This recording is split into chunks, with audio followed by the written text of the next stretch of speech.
तंत्र तांत्रिकों के चक्करों में तुम्हें बातें बहुत मिलेंगी, ठड़ूला मिलेंगे पर लेकिन बहुत ज्यादा जीवन में तुमको एक लंबे समय तक के लिए सुख और आनंद पाना है, जन्म जन्म के लिए तुम्हें कृपा पानी है, उसके लिए तुम्हें हर हाल में हनुमान जी का बनना ही पड़ेगा। आज की बात तुम्हें हमारी कड़वी लग सकती है, आज की बात तुम्हें यह भी लग सकती है कि शायद इस प्रकार से बातें क्यों कर रहे हैं। तुमसे ज्यादा विचित्र आदमी हमने दुनिया में देखा नहीं है। तुम 4 दिन में अपना गुरु बदल देते हो, तुम महीने भर में अपने भगवान बदल देते हो, तुम दरबार बदल देते हो, कुछ लोग तो अपना धर्म तक बदल देते हैं। हमें तुम लोगों से ज्यादा वाहियात आदमी नहीं दिखाई पड़ा। हम यही तुमको शिक्षा देंगे, तुम हमारे भी चक्कर में मत पड़ो, तुम हमारे भी पीछे मत पड़ो, तुम हमारी भी बातों में मत आओ। उठ जाओ, खड़े हो जाओ। जिनसे हमारी बिगड़ी बनी, जिनसे लाखों लोगों की बिगड़ी बनी, तुम भी उन्हीं बालाजी और सन्यासी बाबा के हो जाओ। वो सब सुन रहे हैं, वो सब देख रहे हैं, उन्हें सब आभास है। और तुम ये मत समझो कि तुम्हारी पुकार उन तक पहुंची नहीं। वो देख रहे हैं कि तुम्हारा धैर्य कितना है, वो देख रहे हैं कि तुम कब तक नहीं अधैर्य होते हो, वो देख रहे हैं कि तुम कितने क्षण के अंतिम क्षण तक टिकते हो, वो देख रहे हैं कि तुम्हारी श्रद्धा और आस्था कितनी मजबूत है। इसलिए डगो मत, डिगो मत। और जरूरी नहीं तुम बागेश्वर धाम आओ, तुम्हें हमारे जैसा आदमी भी नहीं मिलेगा। जरूरी नहीं तुम बागेश्वर धाम आओ, तुम जहां रहो वहां से भक्ति करो, वही तुम्हारे लिए बागेश्वर बालाजी है, वही तुम्हें सन्यासी बाबा है, वही तुम्हें दादा गुरु है। जब तुम्हारी क्षमता हो जाए, जब तुम्हारे जेब में व्यवस्था हो जाए केवल आने की, जब वो पुकार लगा दें, तब दौड़े दौड़े उनकी चरण शरण में चले आना। हम तुम्हें दावे के साथ कहते हैं कि तुम्हें हम पूरी जिंदगी क्या, कई जन्म भी ना मिले, तब भी तुम्हारा कोई काम नहीं रुक सकता। काम तो तुम्हारा होकर के रहेगा, क्योंकि काम तो उन्हें करना है। जिन्हें करना है तुम उन्हें पकड़ो, जिन्हें कृपा करनी है तुम उन्हें पकड़ो। हमें तो कुछ करना नहीं है, हम तो खाली खोखला है, खाली मशीन है, उल्लूनाथ आदमी है, वहां पागल आदमी है, अनपढ़ गवार गांव के देहाती है। हमें तो जो काम सौंपा गया उनके द्वारा कि तुम्हें ये करना है, तुम्हें हिंदुओं को जगाना है, तुम्हें खोई हुई आस्था को वापस लाना है, बस वो काम में लग गए। और कोई हमारा काम ही नहीं है। हमारा काम केवल तुम्हें हनुमान जी से जोड़ना है, बाकी का काम उनका। एक बात और हम तुम्हें बता दें, अगर वो काम सफल नहीं करेंगे तो नाक हमारी नहीं कटनी, उनकी कटनी है। हमसे ज्यादा अपनी नाक की चिंता उन्हें, क्योंकि बड़ी नाक वाले वो हैं, हम नहीं है। हमारी कोई नाक क्या है, हमें अपनी औकात पता है कि क्या थी और क्या है। हम अपनी औकात को बहुत अच्छे तरीके से जानते हैं। तो जो भी कृपा कर रहे, जो भी नाम है वो हनुमान जी का है। तुम चिंता मत करो, तुम्हारे काम की चिंता, तुम्हारी सफलता की चिंता, तुम पर कृपा करने की चिंता तुमसे ज्यादा बालाजी को है, क्योंकि उन्हें अपने नाम की पड़ी है। इनके घर देर है, क्या नहीं है? जोर से बोलो। इसलिए किसके चरण पकड़ना है? जोर से बोला। एक बात से तुम्हें बात समझ में आ जाएगी। बहुत से लोग कहते कि हम पर भगवान की कृपा क्यों नहीं होती। जरा माइक तेज करो, एक बात से बात समझ आ जाएगी। एक छोटा सा उदाहरण हम तुमको देते हैं। किसी गांव में एक आदमी रहता था, जोरू का गुलाम, लुगाई का गुलाम। होते भी हैं, ऐसी कोई बड़ी बात नहीं है। वो लुगाई का बहुत आज्ञाकारी था, जैसे कई चेले होते ना गुरु का आज्ञाकारी। लुगाई का बहुत आज्ञाकारी पति था, किसी गांव में रहता था। बरसात का मौसम आया तो वो मार्केट जा रहा था। तो पत्नी ने पूछा कि कहाँ जा रहे हो? उसने कहा कि मैं मार्केट जा रहा हूँ। पत्नी ने कहा सुनो, बरसात आ गई है, छाता की जरूरत पड़ेगी, एक तुम छाता खरीद लाओ। पति ने कहा कौन सी बड़ी बात, मैं जाके ले आता हूं, चूंकि आज्ञाकारी था। पर पत्नी ने कहा सुनो, मार्केट में सब ठगने वाले रहते हैं, महा ठगुआ, तो तुम जो भी छाता लेना आधी कीमत पर लेके आना। अगर वो 20 बताएं तो तुम 10 में लाना, और 10 ही बोलना, क्योंकि वो हमेशा डबल बोलते हैं, दुगुना बोलते हैं। तुम ठग मत जाना, सीधे साधे आदमी हो। और पतियों को इसी बात में बुद्धू बनाया जाता है कि मेरा पति बड़ा सीधा है। पतियों को बुद्धू बनाने का बहुत सरल तरीका है कि पत्नियां ये भर कह दें कितने सीधे होते, तो पति बुद्धू बन जाता है पूरी जिंदगी भर के लिए। और कई बार तो पति खुद बुद्धू क्या, ससुर आता है देखने के लिए, वो कहे लड़का कितना सीधा है, और बेचारा बुद्धू बन जाता है। हाँ, गाय जैसा है। खैर गाय जैसी तो देवियां होती हैं। तो बेचारा पति बोला तुम ठीक कहती हो, मैं सीधा आदमी हूं। तो पत्नी ने कहा कि तुम छाता लेना तो जा रहे हो, पर आधे रेट में लेके आना, खबरदार। पति गया, मार्केट पहुंचा, दुकान पर एक छाता देखा। उसने कहा कि इसका प्राइस क्या है, इसका रुपया क्या है, इसका मूल्य क्या, खुदरा मूल्य क्या है। तो दुकानदार ने कहा कि 16 रुपया, सस्ता जमाना था, पुराना जमाना था, 16 रुपये में मिलेगा। इसने कहा कि यार बड़े मूर्ख आदमी हो, 16 रुपया तो बहुत होते हैं, हम तो 8 रुपया देंगे। चूंकि पत्नी की यही आज्ञा थी, तो हम तो 8 रुपया देंगे। दुकानदार बोला कि तुम्हारा दिमाग खराब है, 8 रुपया में तो नहीं आ पाएगा, एक काम करो, न तुम्हारी न हमारी 14 रुपया दे दो। पति बोला तब तो हम 7 देंगे। वो आदमी बोला तब तो हम 7 रुपया देंगे। दुकानदार बोला क्या खा पी के आए हो सुबह सुबह से, हम घटा रहे हैं तो तुम भी घटा रहे, तुम्हें बढ़ाना चाहिए। चलो अब सुबह सुबह से हमारी बोनी मत खराब करो, एक काम करो, 12 रुपया आय का आय दाम लगेगा, 1 रुपया कम नहीं लगेगा, 1 पैसा नहीं कम लगेगा। बोले फिर तो हम 6 में लेंगे। दुकानदार बोला यार बाप रे हो, तुम्हारा दिमाग खराब है, ऐसे कोई लेता है, हमारी बोनी खराब कर रहा हो, शर्म नहीं आती तुम्हें, सुबह सुबह आ गए प्राण खाने के लिए। चलो हटाओ, 2 रुपए का हम घाटा सा लेंगे, 10 रुपया में ले जाओ। बोले फिर तो हम 5 देंगे। दुकानदार को बड़ा गुस्सा चढ़ा, उसने छाता फेंक के मारा कि तू फ्री में ले जा, 5 क्यों देता है, फ्री में ले जा। तो ये बोला फिर तो हम 2 लेंगे। अब पूरे दिन दुकानों पे घूमता रहा, एक छोटी सी वस्तु छाता नहीं उसने ले ही नहीं पाया, मिली ही नहीं। पता है क्यों? क्योंकि वो एक भाव पे नहीं टिका था। एक भाव पर ना टिकने के कारण मार्केट की दुकानों से एक छोटी सी वस्तु छाता नहीं मिल पाया, छाता नहीं खरीद पाया, और तुम एक भाव पे बिना टिके परमात्मा को या हनुमान जी को पा पाओगे। जब छाता तुम्हें एक भाव पे टिके बिना नहीं मिल सकता है, तो क्या ये परमात्मा तुम्हें एक भाव पे बिना टिके मिलेगा? नॉट पॉसिबल, संभव नहीं है। इसलिए मेरे पागलों, तुम्हें ये कहानी बता के हम तुम्हें जगाना और बताना चाह रहे हैं कि भटकोगे तो अटकोगे, अगर तुम अटकोगे तो पा जाओ, भटकोगे तो एक दिन तुम्हें अटकना पड़ेगा।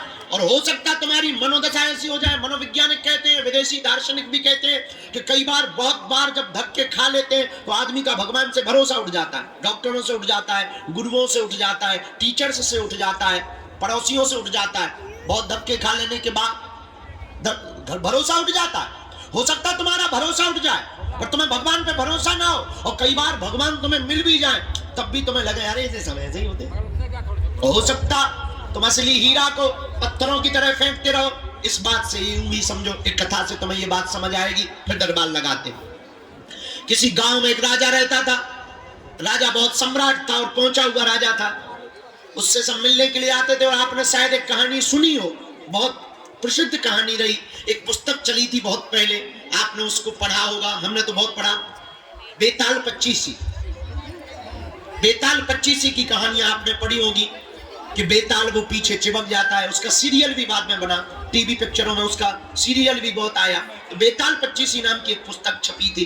उसमें एक कहानी बहुत अद्भुत थी, वो हमें बहुत काम की लगी कि एक बार विक्रमादित्य राजा बैठे हुए थे। उसी समय कोई फक्कर महात्मा, फकीर गांव के महात्मा आए। राजा रोज सुबह बैठते थे, लोग उपहार लाते थे, कोई माला लाता था, कोई पैसा लाता था, कोई मोहरे लाता था, कोई सोना लाता था। राजा अपने मंत्री को देता जाता था, राजकोष में लिखता जाता था। एक साधु आया, उसने एक फल दिया। राजा ने लेने से मना नहीं किया, पर साधु की हुलिया देखकर लगा कि ये कोई पागल आदमी है, गांव का आदमी है, कोई है तो साधु महात्मा, और अब इनसे क्या बात करनी है, और इनसे लेना भी नहीं चाहिए, पर फल दे रहा है तो मना नहीं करनी चाहिए। फल ले लिया, मंत्री को दे दिया। न साधु ने बात की, न राजा ने बात की। और आप आश्चर्यचकित रहेंगे कि वो महात्मा रोज आया, रोज एक फल देता और चला जाता। राजा रोज फल लेता, रख लेता। न महात्मा ने बात की, न राजा ने बात की। 10 साल गुजर गए, फल देते देते। तो एक दिन एक बंदर बैठा था बगल में, तो राजा को वो महात्मा ने फिर फल दिया, तो वो फल लेकर के उस बंदर को दिया। आज मंत्री को ना देकर के बंदर को फल दे दिया। बंदर ने जैसे ही खाया तो उसके फल के बीच से एक चमकता हुआ बेशकीमती हीरा गिर गया। राजा चौंक गया। आज तक इतना बेशकीमती, इतना चमकीला, इतना बड़ा डायमंड, इतना बड़ा हीरा उसने देखा ही नहीं था। चौंका, महात्मा को रोका, ठहरो, और आप 10 साल से हमें देते क्या रहे? महात्मा बोले यही तो देते रहे जो आज दिया है। मंत्री को कहा कि 10 साल से जो फल मिलते रहे वो कहां है? मंत्री बोला वैसे हम बहुत सावधान आदमी हैं, हमने फल फेंके तो नहीं है, पर नीचे के गड्ढे में डाल दिए हैं, एक अंडरब्रिज टाइप का है, उसमें हमने जाकर के रखे हैं। राजा ने कहा जल्दी खोलो, और जब दरवाजा खोला तो फलों की सड़ंद की दुर्गंध तो आ रही थी, लेकिन उसके भीतर से चमचमाते हुए हीरा दिखाई पड़ रहे थे। ये कहानी शायद तुम्हें समझ में नहीं आएगी, पर थोड़े से समझने से तुम्हें समझ में आ जाएगी कि वो राजा साधारण फल समझ के फेंकता रहा, तो बेशकीमती हीरा को फेंकता रहा, ना पहचान पाया। अगर वो पहले दिन ही पहचान लेता, शायद कुछ और बड़ा पा जाता, शायद कुछ और जान लेता, शायद गुरु की कृपा और पहले पा लेता। पर कई बार हम लोग जानबूझ करके एक भूल कर बैठते हैं, असली हीरा को फेंक देते हैं, और कई बार नकली पत्थर को हीरा समझ लेते हैं। अब वो तब होता है जब आप दर दर भटकोगे तो असली चीज को छोड़ दोगे, नकली चीज में तुम पड़ जाओगे, बर्बाद हो जाओगे। इसलिए मेरे पागलों, तुम आज तक नकली चक्कर में पड़े हो, तंत्र मंत्र हमारे चक्कर में, ये सब नकली चीजें हैं। असली डायमंड का नाम है बालाजी, जिनसे हमने बालाजी से कृपा पाई है। तुम भी उनको पकड़ लो, तुम भी उस बेशकीमती हीरा को पकड़ लो, तुम भी उस बेशकीमती डायमंड को पकड़ लो। सन्यासी बाबा तो हैं, बालाजी तो है, गुरुजी, हमें तो बल रहता है, हम तो कहीं भी जाते हैं। अब बड़ी बड़ी आपते आ रही हैं, लंबे लंबे लोग पीछे लगे, तो बहुत से लोग कहते हैं आपको कोई फर्क नहीं पड़ता है। क्या फर्क पड़ेगा? बालाजी तो है, सन्यासी बाबा तो है, वो देखे अपने हिसाब से। हाँ, हम जी रहे हैं। इसलिए मेरे पागलों, आज मंगलवार की बात तुम्हें शायद समझ में आवे, अगर आ गई हो तो एक काम करो, उठो, चढ़ जाओ मंदिर, और सदा सदा के लिए तुम उनके हो जाओ। जब तक तुम उनका अनुभव ना कर लो, जब तक तुम उनकी कृपा ना पालो, जब तक तुम्हारी जिंदगी में कुछ आनंद ना हो जाए, कुछ खुशी व मस्ती प्रारंभ ना हो जाए, जब तक तुम्हारी जिंदगी में उत्साह, उत्सव और मंगल प्रारंभ ना हो गए, बुरा ना मानना। दिन तो मंगल है, जिंदगी में मंगल होना बहुत जरूरी है। दिन तो मंगल आते जाते हैं, 7 दिन बाद फिर मंगल आएगा, फिर मंगल आएगा। और कितने मंगल नहीं गुजर गए, जिस मंगल में तुम बैठे हो, मंगलवार को तुम बैठे हो, ऐसे कितने मंगल तुम्हारे नहीं गुजर गए, और कितने मंगल और नहीं गुजरेंगे। पर ये बताओ, क्या तुम्हारी जिंदगी में मंगल शुरू हुआ? नहीं शुरू हुआ तो अभी तुम मंगल को आए ही नहीं। जिस दिन तुम्हारी जिंदगी में मंगल प्रारंभ हो जाए, जिस दिन तुम्हारी जिंदगी मंगल हो जाए, उस दिन समझना कि तुम मंगलवार को आए। वो तभी संभव है जब तुम वास्तविकता को समझोगे, वारीक को समझोगे। और वास्तविकता ये है कि पर्चा से चमत्कार नहीं होना है, हनुमान जी की कृपा से चमत्कार होना है। किसकी कृपा से? क्योंकि उनके पास ही शक्ति है। अष्ट सिद्धि नव निधि के असबर दीन जानकी माता। इसलिए हनुमान जी महाराज के चरण पकड़ो, सन्यासी बाबा के चरण पकड़ो। कल तक हम यहाँ हैं, दरबार भी लगाएंगे। और हाँ, खबर ये है कि पूरे फरवरी के महीना में हम यहीं हैं, और पूरे महीना रोज प्रवचन ठोकेंगे और दरबार लगाएंगे, रोज भभूति बांटेंगे और खूब डिस्को डांस होगा। लेकिन एक सूचना है, 26 फरवरी को बेटियों का विवाह भी हो रहा है। 251 बेटियों का विवाह है जिनके माँ बाप नहीं है। और इसमें हम जिस काम में अभी लगे, आदिवासी बेटियों का विवाह है। बैठ तो जाती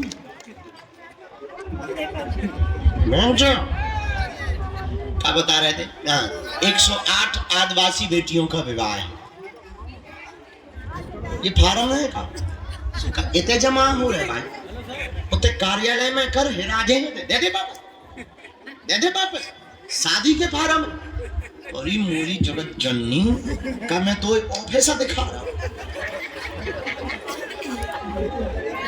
तो करिया ऑफिस में जा 5 नंबर के करने जमा हम जमा करने के हम खाने हैं हमारी माँ होते चुनेगा जहाँ हमारी पानी माता सीताराम। तो 26 फरवरी को कौन कौन आ रहा है जरा बताओ। हाथ उठाओ, जो हाथ नहीं उठा रहे वो पाकिस्तान जाने वाले हैं क्या? हाँ चलो हाथ नीचे करो। एक खुशखबरी है उस दिन, पूछो क्या? अरे पूछो तो। सभी बेटियों को पूरा गृहस्थी का सामान तो दे ही रहे, पर 108 आदिवासी बेटियों का विवाह हो रहा है इसमें। दूसरी खुशखबरी ये है कि सभी बेटियों के बरों को यानी हम अपने दामादों को घोड़ों पे बैठाएंगे। जो दीनहीन को और जिनको दलित कहते थे, अब इस देश में कोई दलित नहीं होगा, सब हिंदू होंगे और सबका सम्मान होगा। एक और खुशखबरी है, पूछो क्या? जोर से पूछो।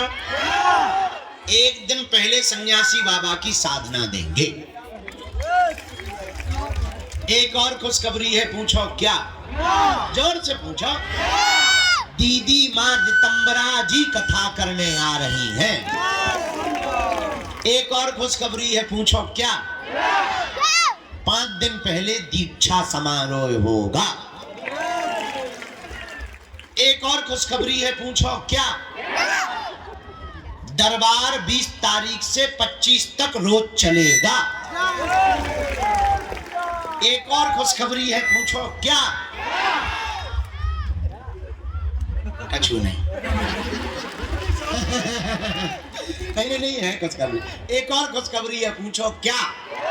जिनकी 21 पेशी हो गई उनको फरवरी में 3 दिन का मिलन समारोह रखा जा रहा है। एक और खुशखबरी है, जो दीक्षा लिए हुए चेला हैं उनका 1 दिन का समारोह है। एक और खुशखबरी है, पूछो क्या? कछु नहीं है। पूछो क्या? पूछो। शिवरात्रि को 251 बेटियों का विवाह है। तो कौन कौन आ रहा है? पक्का? चलो हाथ नीचे कर लो। अब हम दरबार शुरू करते हैं। जिनकी भी अर्जी लग जाएगी उन्हें बुलाएंगे। अब आज के बाद तुम पर्चा के चक्कर में तो नहीं पड़ोगे। किसके चक्कर में पड़ोगे? अब हमने एक नया प्लान और कल सोच लिया, कहो तो तुम्हें बता दें। पर्चा भले ही कम बने पर हम मिले सबसे।